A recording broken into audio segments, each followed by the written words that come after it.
আমি অ্যাডভোকেট গোবিন্দ প্রামাণিক, মহাসচিব, বাংলাদেশ জাতীয় হিন্দু মহাজোট। গতকাল বিকালে শেখ হাসিনার পদত্যাগের পরে এদেশের হিন্দু সম্প্রদায় মনে করেছিল যে তাদের উপর বিশাল একটা হামলা, লুটপাট, অগ্নিসংযোগের ঘটনা ঘটবে। কিন্তু গতকাল বিকালেই বিএনপি এবং জামাতের নেতারা তাদের নেতৃবৃন্দকে হিন্দুদের বাড়িতে হামলা, লুটপাট, অগ্নিসংযোগ যাতে না হয় এবং প্রত্যেক মন্দিরে যাতে পাহারা দেয় সেই ব্যবস্থা করার নির্দেশ দেয়। এবং গতকাল থেকে আমরা দেখেছি সেই পাহারা দিয়েছে। সাধারণভাবে হিন্দুদের উপরে বড় কোনো মন্দিরে কোনো হামলার ঘটনা ঘটে নাই।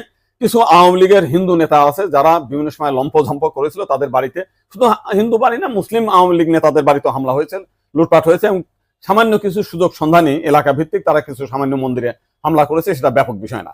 কিন্তু আমরা দেখলাম যে ভারতের রিপাবলিক এইটাকে নিয়ে ব্যাপকভাবে রিউমার ছড়াচ্ছে, নানান কিছু মিলে উদ্ভট কথাবার্তা বলছে।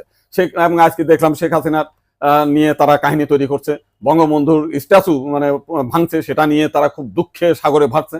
আমার এক সাংবাদিক ফোন দিয়েছিলাম, তাদের বলেছি যে আপনারা যদি শেখ হাসিনার জন্য যদি এত কান্না আপনাদের মধ্যে আসে, তো শেখ হাসিনা ভারতে গিয়েছে, আপনারা ভারতের প্রধানমন্ত্রী নরেন্দ্র মোদীকে সরিয়ে শেখ হাসিনাকে আপনারা প্রধানমন্ত্রী হিসেবে ঘোষণা করেন।